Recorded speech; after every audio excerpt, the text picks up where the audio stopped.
Well, hello, Angels fans, and welcome back to Halo Territory, where we'll be discussing all things Angels.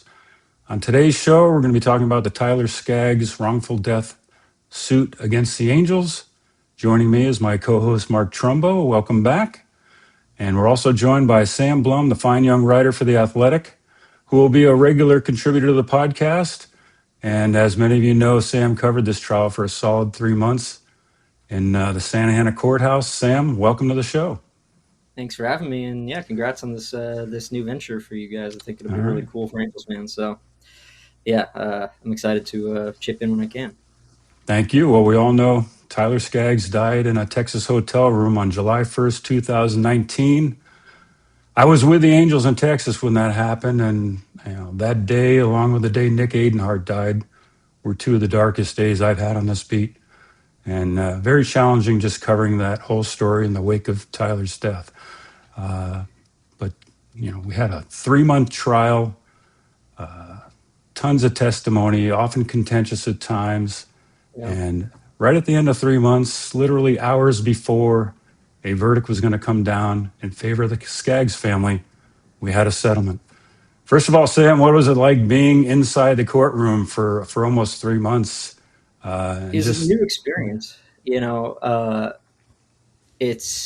Like in some ways, when you kind of subtract this actual subject matter and the reason you're there, for me, it was like it was almost exciting to be a part of it because it feels like it's really important. I mean, it's really important stuff. I mean, you are navigating a very, very delicate situation. You're also, trying to be fair. You're trying to, not take a preference to one side or the other, but you're also kind of like a juror in some ways where you're sitting and listening to everything and you're making your own judgments about what you're hearing. So it's kind of that balance. And so, sitting and hearing about the details that led up to Tyler's death, it was difficult because you realize how many chances along the way this organization maybe had to stop this, and how many chances maybe Tyler had along the way too. So there's yeah. nuance to it, but my biggest takeaway was this was just a failure by the organization time and again to put people in the position where this eventually did happen, and ultimately when there's a settlement, there's no liability. The Angels won't face liability for this. That was because they settled. I think they recognized they were about to lose. Um, but the jurors came out and said that they would have found for the Skaggs family. I think maybe not to the extent that it seemed like right before they did settle, but a judgment is a judgment, and it I think was going to go against the Angels, and having sat there for 3 months, I felt like that made sense to me. Now, Eric Kay, the former media relations official with the Angels, was sentenced to 22 years in federal prison for providing the fentanyl laced pill that jurors ruled in Texas that killed Tyler Skaggs. What did this case boil down to, Sam? I mean, it came down to who do you think was at fault here, right? Is it Tyler Skaggs for putting a pill in his body? Is it Eric Kay for providing that pill? Is it the Angels for employing Eric Kay time and again through numerous examples of wildly unprofessional behavior, and kind of never really following their own policies? And I think it kind of depends on which side you look at. I mean, the Angels spent all this time trying to denigrate the character of Tyler Skaggs, paint him as a drug abuser. He was him and his wife as drug dealers. I mean, which were not just, it wasn't really based in reality. And as far as my opinion, having sat there through it, I feel a little more comfortable sharing my opinion now that it's over. But that's really what it came down to is which version of events do you believe, and also who's ultimately responsible for this. And I think there was responsibility to go around. Ultimately the jurors would have had to come and decide what percentage of fault each of those three entities were at. So, but it just, in this story, I think it transcends, one player and one team in one situation. To me, it's like, you're looking at real issues that are facing Americans across the country, and real things that come up. I mean, fentanyl at the time, especially 2019, was just becoming something that was widely recognized as very dangerous. You're also talking about things like federal mandatory minimums. I mean, you mentioned Eric Hayes in prison for 22 years. For as poorly as I feel like he handled things and as the Angels handled things, 22 years is a very long time to send someone to prison for an accident, and for an addict who ultimately was probably operating within the scope of his addiction. So it's really tough to kind of ultimately put down a single judgment on one person or one thing, but there was just a lot of mistakes made by a lot of people over the course of a long time, and you know, I think this trial painted kind of how this all happened in a way that his criminal trial just didn't. Our listeners may not know, but Mark Trumbo was actually traded for Tyler Skaggs in the three-team deal before the 2014 season, so he never played with Tyler at the big league level. But Mark, when you see what's going on in this trial from afar, when you've been in that clubhouse for as long as you were, I don't know if there was any indications of the kind of culture where players are trading pills and dealing with pain management and trying to get through injuries. Did you see anything like that when you were playing with the Angels? Around the league, was there an awareness among players that these types of things are going on? Well, in my experience there, no, I didn't see anybody trading medications, especially prescription medications. When I started to read about the trial and some of the names involved, and it really was a foreign thing to me, because someone who played parts of 10 years, or well, 10 years. It's strange that I wouldn't have noticed this going on, but I think probably like in real life, not everyone wants to share some of their habits that they'd rather keep secret, quite frankly. And I think that that's kind of one of what happened here.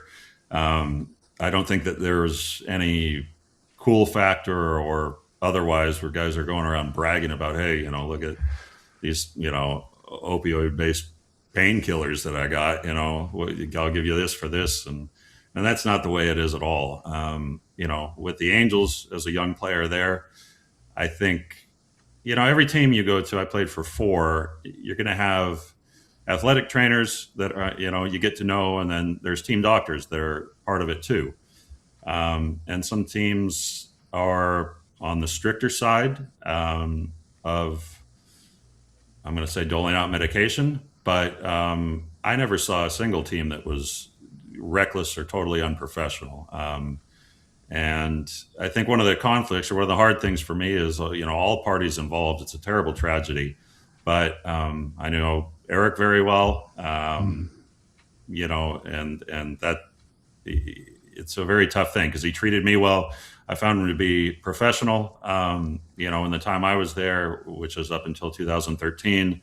And then reading about some of the, we're going to call it horseplay stuff that transpired later, I never saw anything like that. It seemed like Sam said, I think things had really kind of spiraled on him. And, he had clearly lost his way, and the pranks and stuff. I don't know. That was tough to digest. And, Yeah. Yeah, I was curious because it's like you don't see, like, I wasn't sure if that was like you say horseplay, like it almost like that was the way they described it, but I don't know if that's the kind of thing that happens in big league clubhouses beyond stuff that comes out in court, filings that we learn about. So many, we've learned about so many secrets over the course of this 3 months. I wasn't sure if that's the kind of thing that is happening in 29 other clubhouses, or if it's like a No, yeah. to be honest, it was incredibly juvenile. I mean, it sounded like some college stuff, and some of the names involved, quite frankly, I was caught off guard. I didn't expect that, and not here to put anybody on blast. I think that at the time, maybe it just seemed like harmless fun. Horseplay is an interesting word, but looking back, I don't think any of it looks all that fun, and it clearly looks like somebody, Eric, that was all over the place. With my time with him, he was professional, and sure, he had, and I think it's been covered pretty accurately. He had some good days, most good days, I'd say, and some occasional ones that he seemed a little bit moody. But I'm sure we've all met plenty of people in real life that might fit that mold. We all might fit that mold at times, but I never saw a guy that was, high on the job or unable to perform. So my experience is very different than, what seems like came later. Yeah, and that was 2013 was like kind of the first reported incident with him, and it obviously just got worse after that. That at least that was what came out in the trial, right? The 2013 was in August was his first time where he kind of expressed that he had an issue.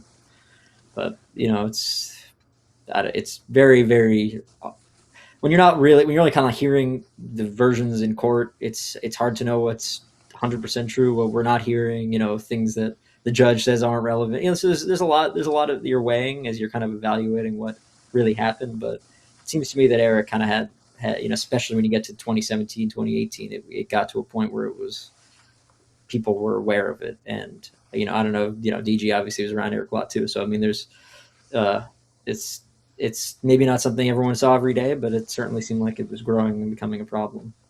Yeah, that was the weirdest thing for me, just having known Eric literally since 1996 when he was a kid in the PR department, just starting out. And, being in Texas was surreal, just that whole experience and seeing a team just devastated by, the death of a teammate. But I'll never forget the first night, I think it was Tuesday night when they resumed play. We're in the press box and Eric Kay tells me to look at his computer and he shows me a video of Tyler Skaggs' wedding. And Tyler's giving his groomsmen a bunch of pills. And I knew right then something was going to be very weird here, that he was trying to tip me off to something, saying, Tyler Skaggs is not everything he appears. And that, of course, is sort of the video was played at the trial. Yeah, I'm not surprised. Just weird. So, Sam, you described the sides in this trial as being very contentious, or the trial being very contentious at times. How did that sort of pan out, and what sort of stood out to you along those lines? When people ask me about kind of like the actual trial, I think there's like two ways to look at it. I think the facts of the case are, you can litigate it on both ends, right? Like you can make a very strong case about Tyler's responsibility. I mean, reasonable people, and I think reasonable people on that jury, ultimately felt like Tyler was all very responsible for this.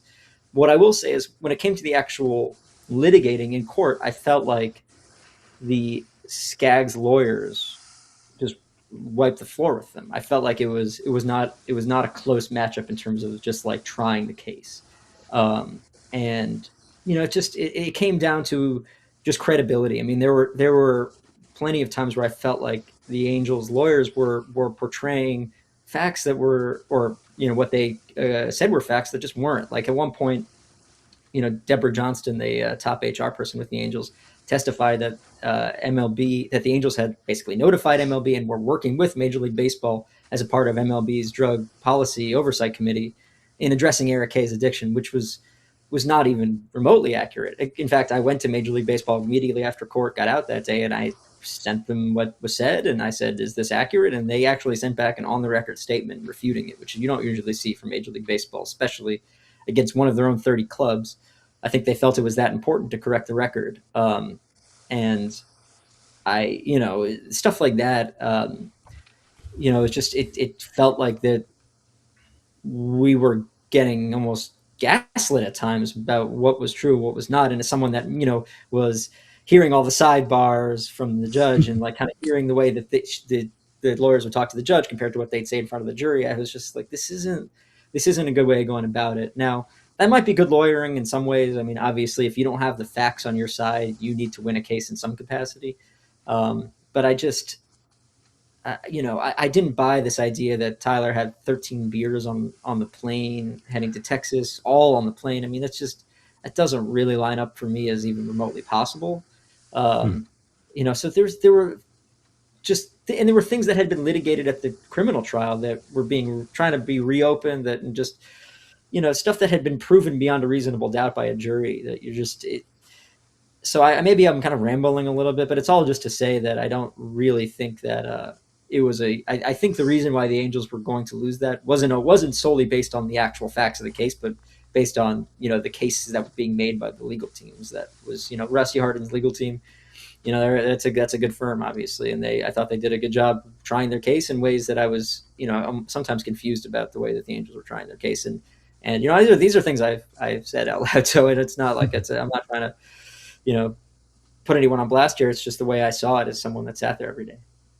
One of the terms you used in your coverage was you described it as being a kind of a dark arbitration case.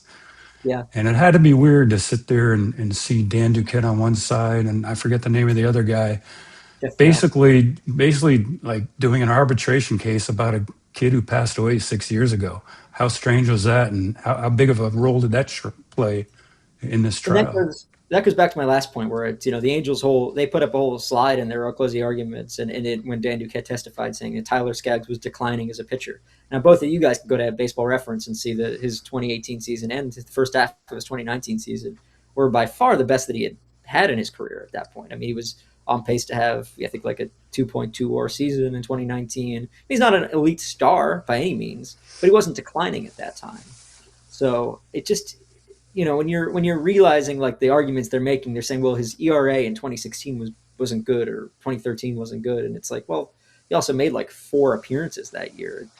I think they were trying to rely on a jury that maybe didn't understand baseball statistics, and had fancy graphs and things like that. But ultimately, I definitely think Tyler Skaggs was going to be making more than $30 million the rest of his career if he had stayed healthy. And I think their best argument is you can make is, well, he would have gotten caught and he would have gotten in trouble, and that would have impacted things. And I think there's a legit argument there potentially. But in terms of what he was doing on the field, he was having a good year, and he was their best pitcher at the time.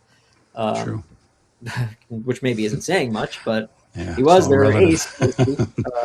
And so it's when you talk about dark arbitration, it's just like that is exactly what this was. It was two sides arguing what his value would be. And I mean, they had an arbitration lawyer in there for the Skaggs family. So it's, ultimately, I think that the Angels were trying to say, we have someone who actually draws up these contracts. We have someone that, knows what a team is looking for, can speak to that. You have someone that's more of a player advocate.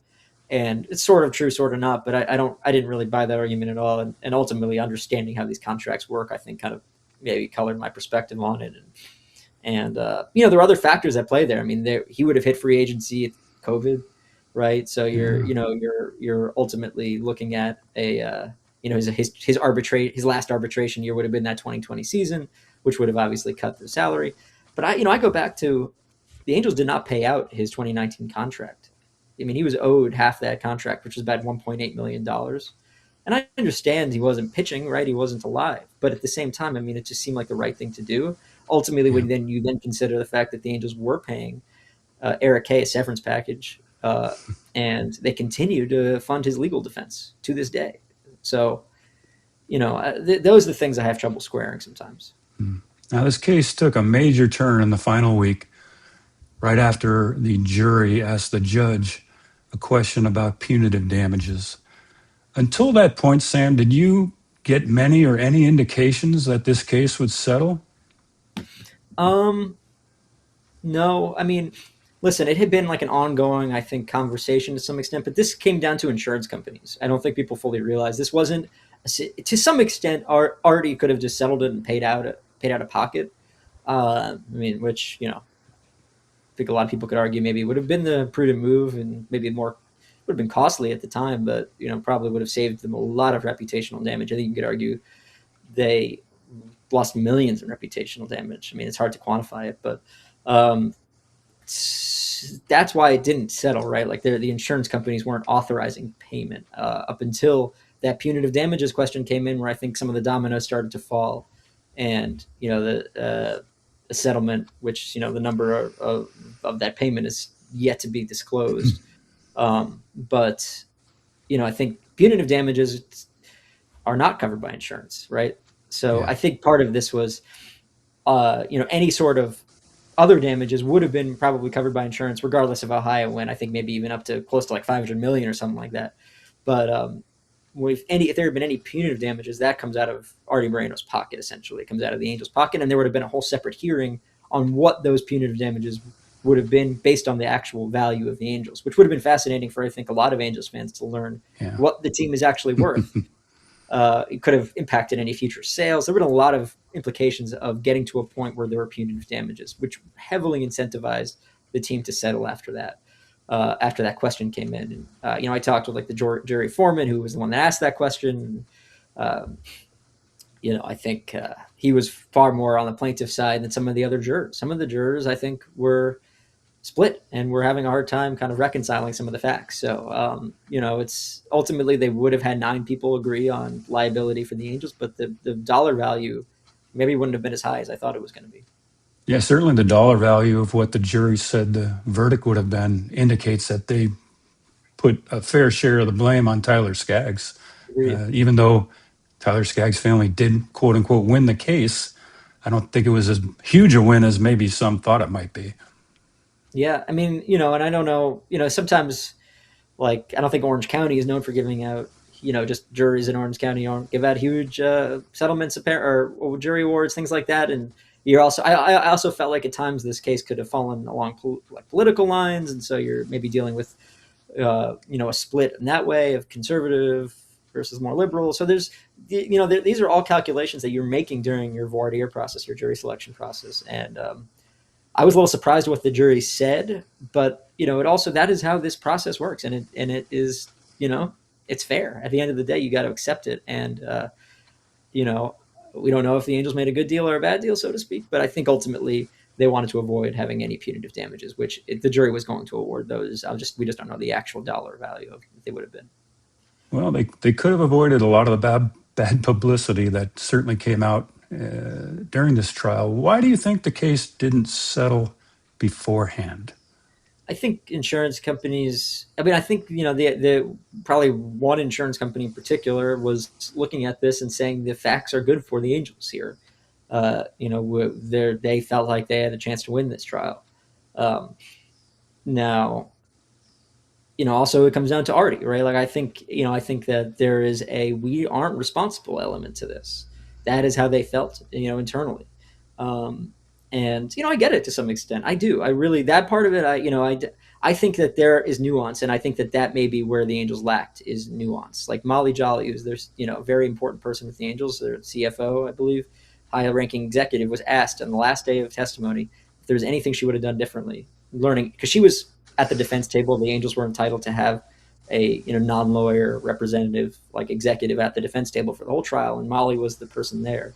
And so she was asked, well, you sat here this whole time. What would you do differently? And she said, I might like look over our, policy manual or something. And I'm just like, again, it's like when you're sitting in the courtroom, you're kind of like A little late for that. And I'm like, that's what you learned is your policy manual needs an update. I felt like that was tough for me to hear because there were a lot of things. You could sit here and say Tyler Skaggs is responsible for everything, and even that's separate from this idea of we need to be better. And I strongly think the Angels need to look in the mirror and say to themselves, what do we need to do differently here? Beyond everything that, they might feel about Tyler and his role in this. They made mistakes along the way here. Eric Kay should not have been on that trip. He shouldn't have been employed by the Angels at that point. I think it's pretty clear. That was how I felt. And, there were a lot of mistakes made. Yeah, I think that was the defense. Eric Kay's lawyer used a trial in Texas, and he told me several times, Tyler Skaggs is a drug addict. That was his defense, and it didn't work out for him either. So crazy. Ultimately, what swung this case in the favor of the Skaggs family? I mean, I think you asked the jurors afterward, it was the Angels' HR failures. I think that's really what a lot of them kind of pointed to. Even some of the people that were, more in favor of the Skaggs or more in favor of the Angels writ large were like, the Angels didn't do their due diligence on the HR department. They didn't find Deborah Johnston credible from the things I was talking about earlier with Major League Baseball. There's a doctor's note that was obviously just like an extension of leave note that, that brought Eric back to work. Ultimately right before Tyler's death. I just think there was a lot of inconsistencies with how the HR department handled other cases. I mean, it was anybody that was actually listening to the testimony would tell you that their HR department just messed up a lot. And that, I think, was what jurors, at least from my conversations with them afterward, said they felt like was the strongest, case against the team. Well, with the settlement, the Angels don't have any liability. They don't have to admit any guilt, but there's obviously some repercussions to this whole trial. First of all, where do the Angels go from here? And Mark, maybe you can weigh in on just the public perception of this franchise right now and how it was impacted by this trial. Yeah, I mean, I could. Okay. Sam, so go ahead. Oh no, no, I was. Well, I'm very curious to kind of hear your thoughts on that. But I mean, it's in terms of where it goes next, I would just say that I think Major League Baseball is looking at this, and they should look at this. They should read every. I was surprised they didn't have a lawyer in the courtroom every day. I mean, to be honest with you, this is one of their 30 teams. And Major League Baseball should have been very involved in this. Ultimately, a lot of what was being litigated was was MLB's policies followed at any point, and so I mean, I think that a settlement allows everybody to be like, well, the two sides figured it out on their own, and we don't need to get involved. But if you're Major League Baseball, they have a duty to very least investigate the claims that came out in this trial and to figure out exactly what happened here. And there was conduct that I think needs to be looked into. And if you're the Angels, that should be a proactive process. I mean, we talked about, Trumbo talked about like the pill prescription, stuff like that. I mean, Eric Hay was prescribed like 600 pills maybe by Craig Millhouse, the team doctor. Over the course of 4 years, somebody needs to look into the way a lot of these things were handled, and are these people that are currently running some of these departments and in charge of some very important things still to this day, are they doing the jobs they need to be doing correctly? Mark, what do you think the fallout from this case will Well, be? I mean, there are no winners, and I think reputations have been damaged. It's I almost try and separate things to some degree. The people that are involved, especially the ones that I know and have a lot of respect for, some of them had to appear in the trial and put in some very awkward positions. I'm not sure what the strategy was. Some of the earlier witnesses, I think you can probably decipher who I'm talking about. And Right. but I think that they were kind of left out in the cold, and truly genuine, great people that care. I think their PR department as a whole is excellent. They're very Sam, you deal with them all the time, so do you, Mike. And they treated the players really well. And Eric was somewhat of an anomaly, but for a long time he was very functional. And that role is very tough at times because you have to rely on the players to acquiesce and say yes to doing some of these interviews, and you're constantly asking for things, and it's got to wear on you. And at times the players have a decent amount of leverage. They can tell you to no thanks, or worse. And then you have to go back and you're not able to effectively do your job because you're the conduit between the media and the players. And the media is a necessary part of the game. And I think the Angels have done an incredibly poor job of communicating with the media from the top down. Very few interviews, sometimes no availability at all, no transparency. And I don't really get it. And I haven't gotten it for a while. As somebody who's no longer playing, I follow the team, I watch the games.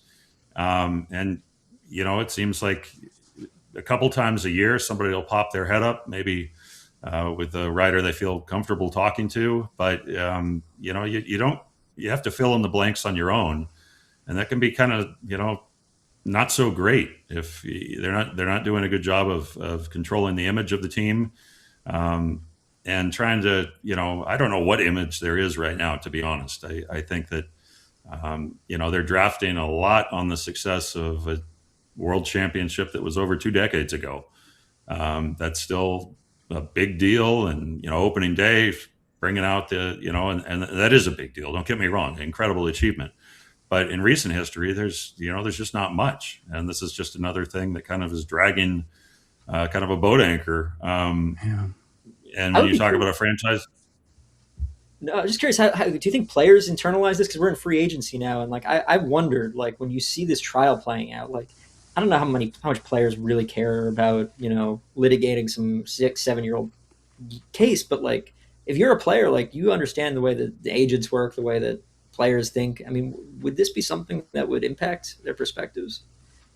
This trial. it's hard to not at least If you don't know anything about it, then no. But if you're somewhat interested and you read a couple of the articles, maybe you put out, or some of the things it paints a picture of, if they're a team that's after a player and the player's weighing the options, I don't think this is a selling point. I don't see any upside to it. They're in a legal battle that, and they had to fight their case at the end of the day. If you're going to go into court and do it, that's what it looks like to some degree. There were some interesting things that, while you were talking, I think that one day was cut short due to a holiday party.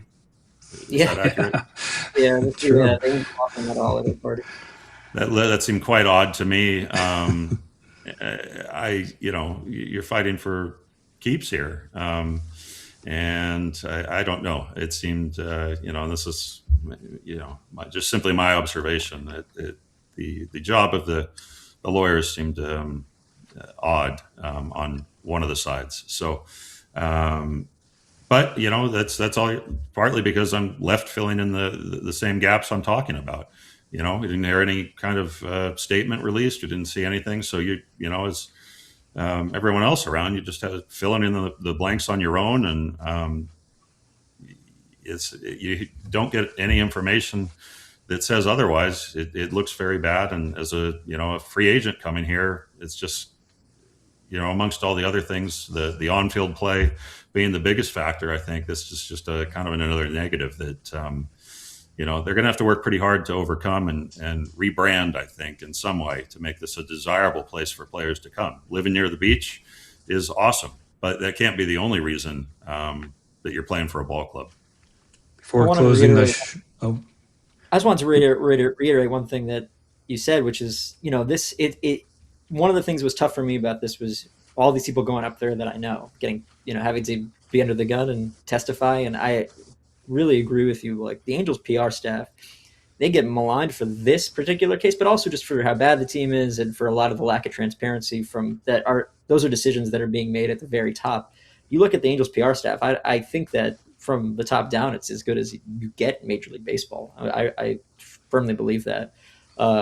And it sucks for them. So I feel like any Angels fan that is processing all the information about this should understand that part of it. This is not a rotten to the core organization. There are a lot of really good people who had to go up there and testify, and who probably for the sake of their jobs felt like they needed to. And that part of it is tough too. I mean, I felt like you're letting Mike Trout go up there and testify in this. I mean, that's why you talk about settlement. I mean, they announced Kurt Suzuki as the manager in the middle of Mike Trout testifying to try and, what kind of organization is this? I mean, where all these things are happening, and it's just, that's the tough part. But I really feel like there are good people there, and a lot of those people got dragged through this in a tough way. And, like you said, I mean, I'm sure you were alluding to Tim Mead, the first witness of the whole trial, who's, spent 40 years with the Angels and, in the front office, in PR, in a lot of different capacity, who's as respected as anybody is in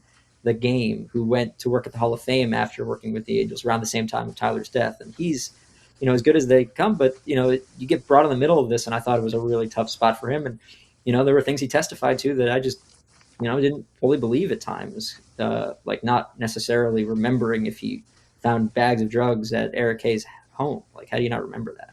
So that's, these are things you're weighing as it plays out. But I think it sucks that, people are getting put in the middle of this and, being forced to kind of make decisions about, what you testify to, or, do you want to keep your job type stuff. That's probably a calculation in the back of certain people's minds when you're going up there to testify. But there's a lot of good people there, including that PR staff. They do a great job.